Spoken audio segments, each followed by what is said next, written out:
नमस्कार साथियों, स्वागत है आपका आपके अपने YouTube चैनल आपनो आरके पर।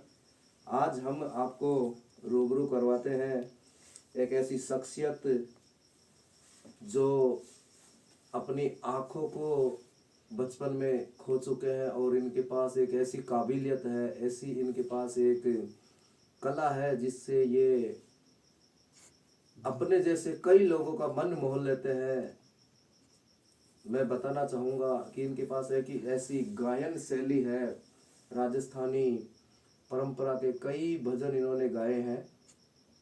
तो आज हम आए हुए हैं इनके पैतृक गांव जिला फलोदी और छोटा सा एक गांव है पड़ियाल, इसके ये स्थानीय निवासी है। हम आपको इनसे परिचय करवाते हैं किस प्रकार इन्होंने ये शैली अपने जीवन में अपनाई, किस प्रकार इन्होंने संघर्ष किया और आज ये बेताज बादशाह है गायन शैली के।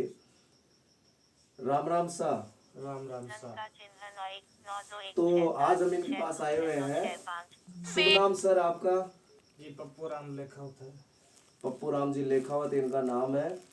और अभी आपकी उम्र क्या हो चुकी है? 40 साल अभी वर्तमान में इनकी उम्र है।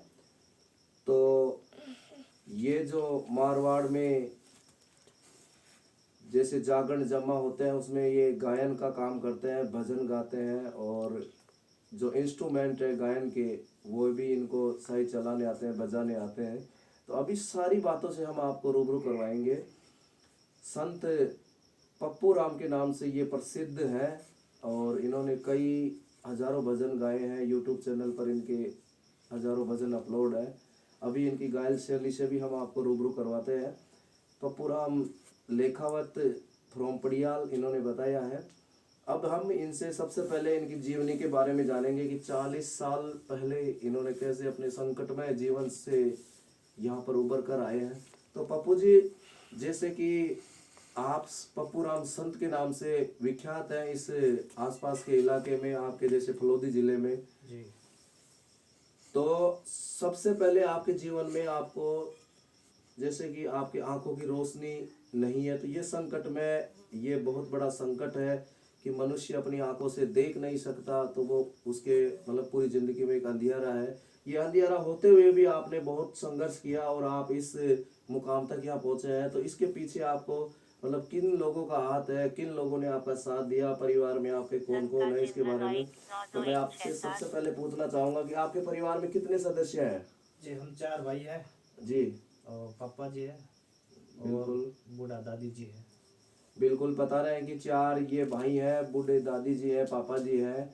तो जैसे कि ये आपकी आंखों की रोशनी कितने समय पहले, जैसे आज आपकी उम्र 40 साल है, कितने समय पहले ये आंखों की रोशनी चली गई थी? जैसे जब मैं 5 साल का था जब चली गई। बता रहे हैं पप जी कि जब ये 5 साल की उम्र में थे तो किस कारण से ये आपने अपनी आंखों की रोशनी खो दी? ऐसा कोई ओई का मामला था, जिससे छोटे बच्चों को पहले समय ओई का मामला था, तो उस समय कुछ इलाज वगैरह नहीं था और ज़्यादा तो नॉलेज अनुभव नहीं था लोगों को, तो उस वजह से आंखें चली गई। जैसे कि पप्पू राम जी बता रहे हैं अपने को कि ओरी एक यहाँ पर खतरनाक बीमारी होती थी जिसे राजस्थान में ओरी के नाम से जाना जाता है। उस वजह से पहले इलाज की बहुत कमी थी और होते थे उसके बारे में। चिकते चेचक होता था। अच्छा, चेचक जो बीमारी होती थी उसकी वजह से इन्होंने अपनी आंखें जन्म के मतलब 5 साल बाद में खो दी थी। 5 साल बाद में अपनी आंखें खोने के बाद में आपको क्या क्या कठिनाइयों का सामना पड़ा, क्या क्या समस्याएं आपके सामने आई? समझा इधर उधर घूमने में सभी तरह की बहुत दिक्कत समस्या थी, लेकिन बचपन था तो बच्चों के साथ इधर उधर घूमते थे। ऐसे करते करते वो ज़्यादा मेरे को दुख कम सताया नहीं सताया। फिर बाद में बच्चों के साथ खेलना कूदना ऐसा हुआ था और 9 साल में मैंने ये भक्ति गायन शुरू कर दी। जैसे कि पप्पू राम जी अपने को बता रहे हैं कि 9 साल की उम्र में जब ये बच्चों के साथ खेलते थे कूदते थे और बच्चे इनके जो दोस्त हैं बचपन के, तो उनके बारे में इन्होंने जिक्र किया है कि दोस्तों ने इनके साथ ऐसे घुल मिल कर ये खेलते थे कि इनको मतलब अपनी आंखें इन्होंने खो दी। ये एहसास ही इनको नहीं हो पाया, मतलब ज़्यादा संघर्ष इनको नहीं करना पड़ा। मतलब इनके दोस्तों की वजह से और परिवार के साथ की वजह से इनको ज़्यादा समस्याओं का सामना नहीं करना पड़ा। और पप्पू राव जी बता रहे हैं अपने को कि 9 साल की उम्र में, महज 9 साल की उम्र में इन्होंने ये गायन शैली अपना ली थी। तो फिर 9 साल की उम्र में पपराम जी आपने गायन शैली अपनाने के बाद में मतलब ये जागरण जमा देना स्टार्ट कर लिए थे, प्रोग्राम करना स्टार्ट कर दिया या फिर कुछ समय बाद? जैसे छोटे छोटे प्रोग्राम पहले घरेलू प्रयास किया था, घरेलू सीखे तो उनके बाद में जैसे 1-2 साल घर पे हमने इसका संघर्ष किया कि हम प्रोग्राम देने के लायक है या नहीं। तो मैंने पूरा प्रयास किया, घर पे गायन सीखा और बजाने की कला सीखा, उसके बाद में प्रोग्राम चालू किया था। Very good. जैसे कि हमको बता रहे हैं कि सबसे पहले जो पारिवारिक परिवार में इनके जो सदस्यों के गायन जिनके जो जागरण जमा के जो कार्यक्रम थे उन्होंने उनमें ही इन्होंने अपना ये प्रोग्राम गायन सीखा और वहाँ पर भजन गाए और जो गायन के इंस्ट्रूमेंट थे, तो गायन के कौन कौन से मतलब वाद्य यंत्र जो आप बजा लेते हैं और चला लेते हैं पप जी? हम बीणा वादन बजा लेते हैं, हारमोनियम अच्छा बजा लेते हैं, ऑर्गन बजा लेते हैं। शाबाश। जैसा कि 2-3 यंत्रों के नाम इन्होंने बताए हैं, और ढोलक भी बजा लेते हैं क्या जी, पप जी? ढोलक ही बजवाते हैं। तो बिल्कुल देखो, ये बता रहे हैं कि 3-4 प्रकार के जो बढ़िया बढ़िया वाद्य यंत्र हैं, वीणा, ढोलक, ऑर्गेज्म और ये कई वाद्य यंत्र हैं इनके लोकल जो ये बजा सकते हैं, और भजन के तो ये माहिर कलाकार हैं। अब हम बात करते हैं कि इस संघर्षमय जीवन में क्या क्या अभी आपको कुछ परेशानी आती है? अभी नहीं आ रही, अभी अच्छे चल रहे हैं। अभी इनको कोई परेशानी नहीं है? ऐसा आप महसूस करते हैं कि काश मेरे भी ये 2 आंखें होती तो मैं भी संसार को देख पाता? वो तो सोचते हैं कभी कभी, लेकिन अभी मेरे को ज़्यादा नहीं हो रहा है कि वैसे हो गए। बिल्कुल बिल्कुल। देखो, इन्होंने ये मान लिया कि ये ईश्वर की देन है और इस संकट के बीच अपने को सफलता पानी है, तो ये मतलब इन आंखों की वजह से ज़्यादा परेशान नहीं है। इन्होंने अपनी मेहनत की, इस संघर्ष को मतलब स्वीकारा, और इस संघर्ष के मुताबिक आज ये अच्छे अच्छे खासे पैसे यहाँ से कमा लेते हैं, अपना जीवन यापन कर रहे हैं। तो हम जानना चाहेंगे कि जैसे अभी 2-4 साल पहले इनकी शादी भी हुई है, तो अगर इनमें काबिलियत नहीं होती तो इनकी शादी शायद सवाल खड़े हो जाते। क्या ये बात मैं सही बोल रहा हूँ पप्पू राम जी? हाँ जी, सच है। बिल्कुल ये बात सही है कि अगर इनकी काबिलियत नहीं होती तो ऐसे मतलब जो दिव्यांग जन होते हैं उनके शादी बहुत मुश्किल हो जाती है। अच्छे अच्छे लोगों की नहीं हो पाती, तो इनकी पिछले 3-4 साल पहले शादी हुई है। अब बच्चे हैं पप जी आपके? जी, मेरी 2019 में शादी हुई थी शाबाश। और आज से 3 साल पहले बच्चा हो गया और 3 साल के बच्चे हैं। और अब हमें मतलब हम इस घर पे बैठे हैं आराम से, कोई दिक्कत नहीं है, बच्चा है, मैसेज है, तो अच्छा जीवन बिता रहे हैं। जैसा कि पपरा जी अपने को बता रहे हैं कि मिसेज है, एक बच्चा है 3 साल का, और अच्छे से ये अपना जीवन यापन कर रहे हैं, कोई दिक्कत नहीं है। और ये भजन के तो माहिर कलाकार हैं ही, अपना जीवन यापन भजन के, ये राजस्थानी भजन है मतलब मारवाड़ी जो भजन है उनके ये माहिर कलाकार हैं। और अभी अपन इनसे इनकी राग में एक भजन का 2-3 कड़ियाँ सुन के देखेंगे। जो इनका सबसे बेस्ट भजन होगा वो अभी ये अपने को सुनाएंगे। तो पबजी, हम आपसे निवेदन करते हैं कि आपको जितने भी आपके पास भजनों की कड़ियां हैं, जितने भी भजन हैं, उनमें से सबसे अच्छा भजन आपको कौन सा लगता है? देखो, वो तो फरमाइश के अनुसार होता है कि जिस लोग फरमाइश करता है कि मेरे को ये अच्छा है, तो वो हम अस्सी कला में सुनवाते हैं। बिल्कुल, जैसे ये बता रहे हैं कि लोगों की इच्छा पर हम भजन गाते हैं, लेकिन पबजी हम आपसे पूछना चाहेंगे कि सबसे भजन अच्छा भजन आपको कौन सा लगता है? उसकी 2 कड़ियां आप हमें थोड़ा गाकर सुनाए। हम ज़्यादा तो जैसे सुबह के टाइम बोलते हैं तो मीरा की रचना, कृष्ण की लीला हम प्यार से गाते हैं।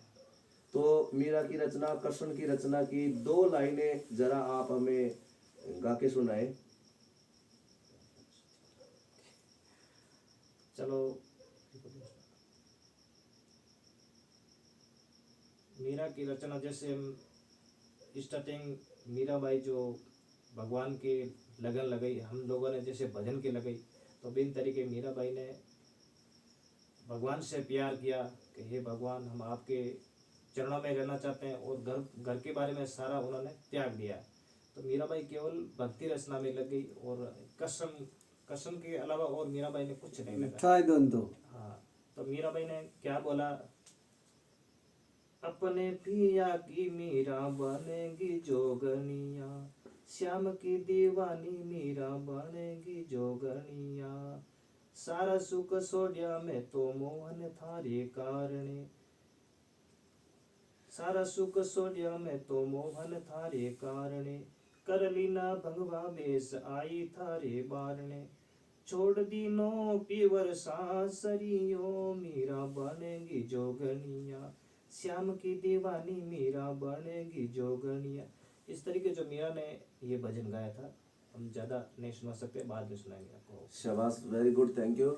जैसा कि इन्होंने मीरा बन गई जोगनिया नाम से 2 कड़ी इन्होंने अपने यूट्यूब चैनल के माध्यम से सुनाई है। बहुत ही अच्छी लय है इनके पास, बहुत ही अच्छे मतलब ये कलाकार हैं इस रस भक्ति गीतों के, रस भक्ति भजनों के। और भी कई ऐसे ऐसे भजन हैं। मैं भी वैसे इनका फैन हूँ, मैं भी मारवाड़ी भजन सुनने का शौकीन हूँ। और पबजी जहाँ पर भी जागरण जम्मा देते हैं, बजाते हैं, गाते हैं, वहाँ पर मैं सुनने ज़रूर पहुँचता हूँ। और अब हम आपसे रूबरू करवाते हैं पप्पा राम जी से कि क्या इस भजन गायन शैली से इनका जो जीवन यापन है, खर्चा है जो बिल्कुल चलता है, या फिर और कोई ये मजदूरी करते हैं, या फिर और कोई धंधा इन्होंने अपनाया है। तो पप्पा राम जी, हम आपसे जानना चाहेंगे कि ये जो भजन गायन जागरण जम्मा के आपका जो कार्यक्रम होता है, इससे आपकी क्या मजदूरी चल जाती है, बिल्कुल आराम से चल जाते हैं, कोई दिक्कत नहीं। या फिर इसके अलावा भी आप घर पे कोई घरेलू धंधे या छोटे मोटे काम काज करते हैं? देखो सज्जनों, पहले तो हम जागरण पर ही था, लेकिन अभी फैमिली होने के बाद मैंने एक छोटा सा दुकान का चला शुरू किया है। तो हमारी मिसेज दुकान चलाती है और हम जागरण के प्रोग्राम करते हैं, इनसे हमारा गुजारा अच्छा हो जाता है। जैसा कि पबजी हमने को बता रहे हैं कि बच्चा है, घर पे मिसेज है, तो इन्होंने एक छोटा सा घरेलू शॉप भी डाल रखा है। उसमें घरेलू मतलब सामान जो गांव के लोग हैं आस पड़ोस के वो खरीदते हैं, तो उससे इनको थोड़ा सा मुनाफा हो जाता है। बाल बच्चों की वजह से मजदूरी ज़्यादा करनी पड़ती है, कमाई ज़्यादा करनी पड़ती है, इस वजह से इन्होंने दुकान डाल रखी है। तो दुकान को अब आपके मिसेज चलाते हैं? जी, मिसेज चला लेती है, हम भी चला लेते हैं। अच्छा, तो आप पबजी दुकान पर जैसे रहते हैं, तो जैसे आपको कोई नोट पकड़ाते हैं, जैसे 100 का है, 500 का है, तो उसमें आप फर्क कर लेते हैं? हम उसकी पहचान कर लेते हैं। Very good. जैसे देखते हैं कि अपन देखते देखते भी आंखों से धोखा खा जाते हैं, लेकिन पबजी हमने को बता रहे हैं कि ये मतलब हाथ में लेकर 500 के, 200 के, 300 मतलब जितने भी नोट है, 10 20 50 के, उन नोटों की ये पहचान हाथों से कर लेते हैं और इनको कोई परेशानी नहीं हो रही है।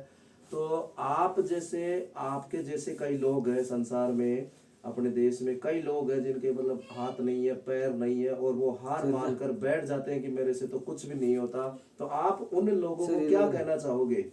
हम उस लोगों को ये कहना चाहते हैं कि जहाँ तक कोशिश आप ऐसे रखें, हर चीज़ का प्रयास करें, तो प्रयास आपका सफल होगा। Very good. जैसा कि ये बता रहे हैं कि मेरे जैसे कई दिव्यांग भाई है जो हार कर बैठ जाते हैं कि मेरे से ये काम नहीं होगा। तो ये पबजी उन लोगों को ये संदेश देना चाहते हैं कि आप अंतिम एक प्रयास, अंतिम कड़ी तक, अंतिम जीवन की कड़ी तक एक प्रयास जरूर करें, आपको जरूर सफलता मिलेगी। जैसा कि ये बहुत अच्छा उदाहरण हमने आपको बताया है पबजी से। तो आपको भी इनकी तरह संघर्ष करना चाहिए, और संघर्ष का नाम सफलता है, और सफलता संघर्ष करने वाले को जरूर मिलती है। और कुछ बातें पबजी आप अपने यूट्यूब चैनल के माध्यम से लोगों को बताना चाहेंगे? हम लोगों को ये कहना चाहते हैं कि कोई भी व्यक्ति है तो वो आप शरीर का हार ना रखें, आगे के लिए, हमेशा के लिए उन्होंने दिमाग चलाना चाहिए। और जितनी मेहनत कोई भी व्यक्ति मेहनत करना चाहते हैं, तो मेहनत का फल ईश्वर जरूर देते हैं। हम नहीं देखते हुए सारा प्रयास किया, हम चारों भाई है, तो उनकी तरह के उनका काम चल रहा है, तो उन्हीं से मेरा काम अच्छा चल रहा है। नहीं दिखता है तो भी मेरा काम अच्छा चलता है। मैंने मकान बना लिया, शादी कर ली, बच्चा हो गया, अच्छा जीवन बिता रहे हैं, कोई दिक्कत नहीं है। जैसा कि पबजी बता रहे हैं कि ये 4 भाई हैं, और 4 भाइयों में ये चारों के बराबर अपनी मजदूरी करते हैं, काम करते हैं, संघर्ष करते हैं, और इनको ये एहसास नहीं होता कि मेरे ये 2 आंखों की कमी है। इन आंखों के बिना संसार अंधेरा में होता है, लेकिन इनको ये कमी नहीं खली। अब ये सभी दिव्यांगजनों को ये संघर्ष की महानतम कहानी सुनने के बाद में अंतिम लक्ष्य में इन्होंने बताया है कि आप संघर्ष करते रहे, किसी भी परेशानी से, समस्या से आप परेशान होकर बैठे नहीं, आपकी अंतिम कड़ी में आपको जरूर सफलता मिलेगी। आप धीरे धीरे सने सने संघर्ष करते रहें। तो पबजी और कुछ आपके पास अगर ऐसा लोगों को बताने के लिए हो तो आप बता सकते हैं। हम लोगों को ये कहना चाहते हैं कि दिव्यांग लोग होते हैं, गरीब लोग होते हैं, तो अच्छे लोग होते हैं, उन लोगों को वर्तमान भलाई समय करनी है रात के चाहिए। 9 और बजे। किस लोगों को पता नहीं है कि संघर्ष वो कैसे करें, तो उनको संघर्ष कराने के लिए जो उनके भाई है, जो मम्मी पापा है, तो उनको भेजना चाहिए भी आप इनका साथ प्रयास करें। तो उनके जैसे उनके किसी मेरे पास कला है, तो अगर मेरे पास आते हैं तो उसको हम कला देते हैं भी आप हम अच्छा बिता रहे तो आप भी कला सीख गए, तो आपको कला का समाधान मिलेगा।